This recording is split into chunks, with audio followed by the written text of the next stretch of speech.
हमारे पापा यही कहते जब तक मैं रहूँगा आपको पढ़ाता रहूँगा। हाँ, हमारे पापा ने कि मैं कोई भी चीज़ मांगी तो हमको ला के दी। हाँ, कभी ऐसा नहीं बोला कि बेटा मैंने आज मंगाया, नहीं दिया उनको। रात को सो गए थे, सुबह देखा तो सांप ने खा लिया। रो मत, हम सब लोग आए ना मदद करेंगे। देख जितने भी लोग देख रहे हैं सब तेरी मदद करेंगे। क्या बनना है तेरे को पढ़ लिख के आगे? आज तक मैंने अपना सपना किसी को नहीं बताया। वाह, अब हमें मत बनाना, तेरा जो सपना है वो जरूर तेरा पूरा होगा। शाबाश। दोस्तों हम लोग कई बार देखते हैं कि भगवान अनहोनी ऐसे लोगों के साथ कर देता है जिनके ऊपर पहले से ही दुखों का पहाड़ होता है। आज हम आपको एक ऐसे परिवार के साथ लेकर आए हैं जिनके ऊपर कुछ दिन पहले इतना बड़ा दुखों का पहाड़ गिरा है कि अब इन परिवार की स्थिति ऐसी है कि इनके घर 2 वक्त खाने की रोटी भी नहीं है, दाना भी नहीं है, आटा भी नहीं है। जी हाँ, मैं बात कर रहा हूं पश्चिमी राजस्थान के बाड़मेर जिले के डूंडा गांव की। डूंडा गांव के बांकाराम, जिनकी 7 बेटियां हैं। 7 बेटियों के बाद एक बेटा हुआ है जिसका नाम जसराज है। बांकाराम जैसे तैसे करके अपने घर परिवार का गुजारा करता था। बड़ी मुश्किल से इनका घर चलता था। बांकाराम जब 5-7 साल के थे तब इनके माता पिता की भी डेथ हो चुकी थी। उनके छोटे छोटे भाई थे, उनको पाल पोस कर बांकाराम ने बड़ा किया। फिर घर परिवार हुआ, अपनी शादी हुई, अपना अलग से घर बसाया और 7 उनकी बेटियां हैं। 7 बेटियों के बाद एक बेटा हुआ है।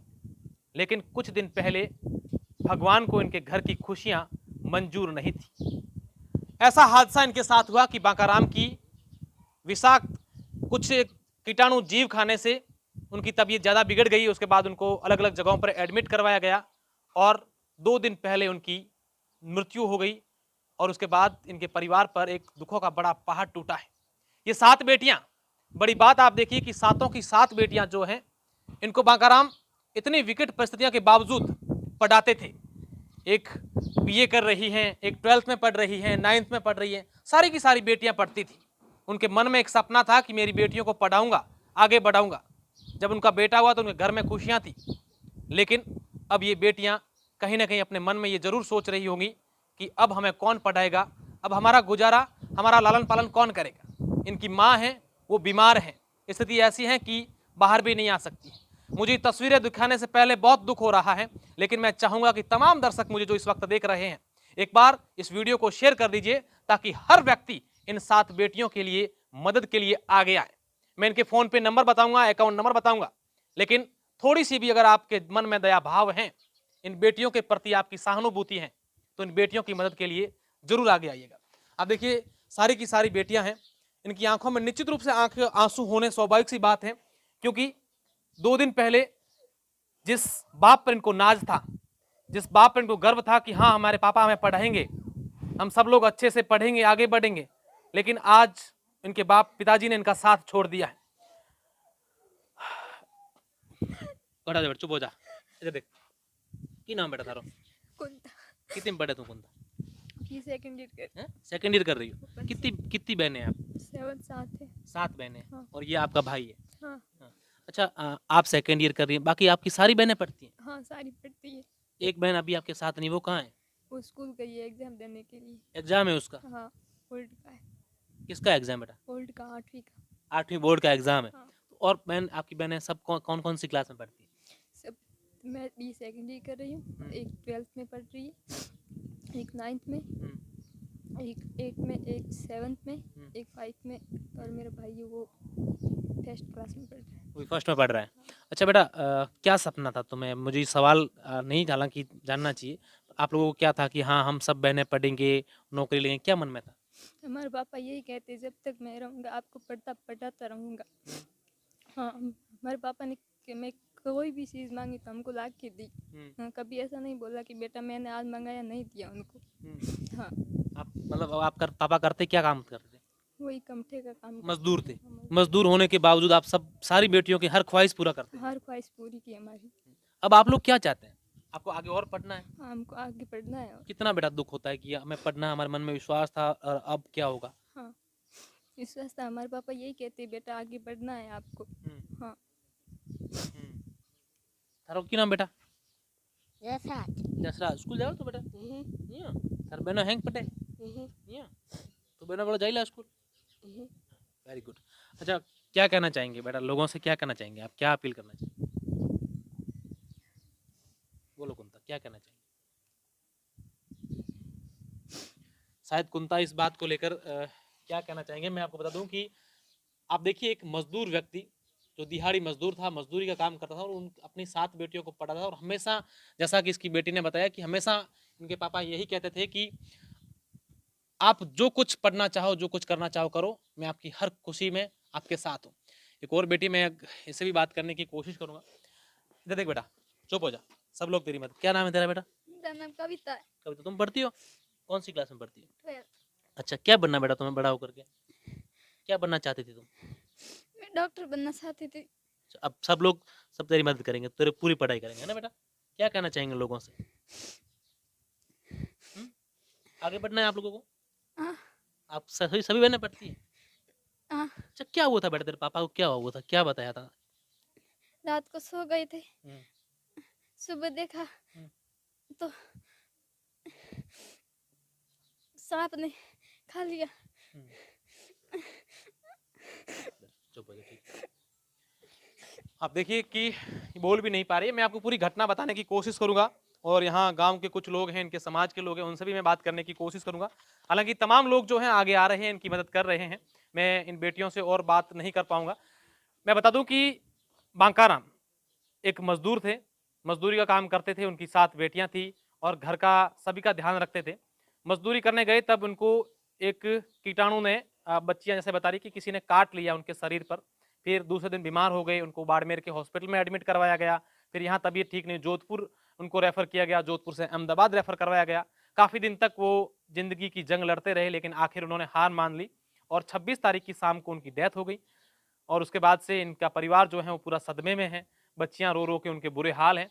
मेरे जितने भी दर्शक हैं उनसे मैं कहूंगा कि एक बार आप सभी लोग इस वीडियो को शेयर कर दें। और मैं आपको इनके फोन पे नंबर जो हैं वो मैं आपको बता दूं, बांकाराम इनके पिताजी के फोन पे नंबर है वो मैं आपको बता दूं। बांकाराम के नंबर आप जितने भी दर्शक हैं एक बार नोट कर दीजिए और तुरंत प्रभाव से अपना फोन निकालिए। जितनी आपकी इच्छा है, 1 रुपये से लगा करके अधिकतम आपको जितना करना है आप मदद कीजिएगा। और अगर आप इतने भी सक्षम नहीं हैं तो अपने फोन से इस वीडियो को शेयर कर दीजिए, क्योंकि आपके एक शेयर से आपके जितने फ्रेंड है उस खबर को देखेंगे, इस वीडियो को देखेंगे, हो सकता है इन बच्चियों की मदद हो जाए। इनके फोन पे नंबर है 8290332113 8290332113। बांकाराम नाम आएगा। बांकाराम इनके जो इनके पिता बच्चियों के उनका है। हमारे साथ एक भाई साहब है, इनसे हम जानते हैं। सर क्या नाम है आपका और आप कहाँ के हैं? जी, मैं यहीं से हूँ, लोकल उनके पड़ोसी हूँ। हम्म। मेरा नाम बावरा राम नामा है, हम्म, मैं इनके पड़ोस में ही हूँ। हम्म। जी। क्या हुआ था इनके साथ और अब आप तमाम भामाशाहों से, सरकार से, संस्थाओं से क्या कहना, सक्षम लोगों से क्या कहना चाहेंगे? जी, मेरा ये सबसे करबद्ध निवेदन है कि जो इस तरह का परिवार के साथ में एक आघात हुआ है, बहुत बड़ी हानि हुई है इन परिवार के लिए। तो मैं चाहूँगा कि जो भामाशाह, जो जानदाता, जो दानवीर आगे आएँ और इस परिवार की जितनी हो सके उतनी मदद करें। आर्थिक रूप से जिस तरह से हो सके उस तरह से मदद करें, तो एक बहुत बड़ा संबल होगा इस परिवार के लिए और हो सकता है कि ये परिवार इस सदमे से कुछ हद तक उबर पाए। बिल्कुल, निश्चित रूप से भगवान ने इनके साथ जो अनहोनी की है वो उनकी कोई पूर्ति नहीं कर सकता। अच्छा आप इनके नंबर मुझे बताएंगे वापस एक बार, जो फोन पे नंबर है जी, मैं अभी बताता हूँ आपको। निकालिए। बेटा आप में से आप किसी को पापा के नंबर याद है? हैं? मोबाइल नंबर हाँ याद है? आ जाओ। जी, इनके फ़ोन पे नंबर है 8290332113। ये बांकाराम। जी, बांकाराम जी की ये फ़ोन पे नंबर है। बिल्कुल, मैं इनकी बेटी से भी नंबर जानने की कोशिश। कुंता बेटा क्या नंबर है, आप बताओ पापा के नंबर। फोन नंबर बताने ना। हाँ फोन नंबर बताओ। 82 सो जाना हाँ। 90 हम्म, 33 हम्म। 21 13। एक बार वापस बोलो। 82 90 33 21 13। ये उनके फोन पे नंबर है। इधर आओ बेटा, इधर आओ। फोन पे नंबर नहीं, मोबाइल नंबर वैसे। फोन पे नंबर इसी पे बना हुआ है। हाँ। आप इधर आओ बेटा, इधर आओ। क्या कहना चाहोगे बेटा, आप पढ़ना चाहते हैं, आगे बढ़ना चाहते हैं, लोगों से क्या कहना चाहेंगे? कि हमारी मदद करो। बिल्कुल हम मदद करेंगे। आपको क्या बनना है बेटा? रो मत, हम सब लोग आए ना मदद करेंगे। देख जितने भी लोग देख रहे हैं सब तेरी मदद करेंगे। क्या बनना है तेरे को पढ़ लिख के आगे? आज तक मैंने अपना सपना किसी को नहीं बताए। वाह, अब हमें मत बनाना, तेरा जो सपना है वो जरूर तेरा पूरा होगा, शाबाश। देखिए बिटिया का सपना है और मैं चाहूंगा कि तमाम लोग इन बिटिया की सपना के लिए जो सपने हैं उनको पूरा करने के लिए आगे। हेमंत राजपुरोहित जी हैं, समाजसेवी हैं, हर समय इस प्रकार की जब भी कोई जरूरत पड़ती है तब जरूर आगे आते हैं।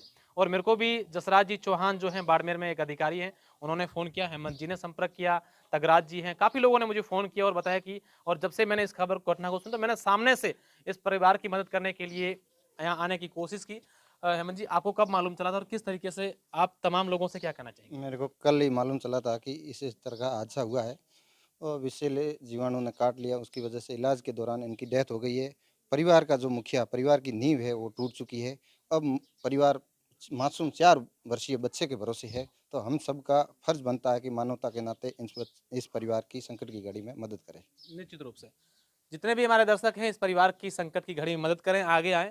आप यकीन मानिए कि इनका 7 बहनों का इकलौता भाई जसराज जो मात्र 4-5 साल का आप देख पा रहे हैं, ये कब बड़ा होगा और कब अपनी बहनों की जो पढ़ाई करवाएगा, अपनी माँ की बीमारी की में दवाइयाँ लाएगा। इनके परिवार में और इनके बच्चों के दादा दादी है वो काफ़ी साल पहले उनकी डेथ हो चुकी थी। बाकाराम जब कुछ 5-7 साल के थे, जब उनके माता पिता दोनों की डेथ हो चुकी थी, पूरे परिवार को पाला, अपने भाइयों को, फिर अपनी बेटियों को पढ़ा रहे हैं, बेटियों के बड़े सपने हैं। तो मेरे जितने भी दर्शक इस वक्त मुझे देख रहे हैं, मैं तमाम लोगों से कहूँगा कि एक बार आप तमाम लोग इन बेटियों की मदद के लिए आगे आएँ। और बेटियों के फ़ोन पे नंबर है वो मैं डिस्क्रिप्शन में लिख रहा हूँ, आप लोग जरूर मदद कीजिएगा, जितना संभव हो सके मदद कीजिए, क्योंकि इस प्रकार की परिवार की मदद करके जो पुण्य मिलता है वो दुनिया में कहीं और नहीं मिलता है। बहुत बहुत शुक्रिया, धन्यवाद।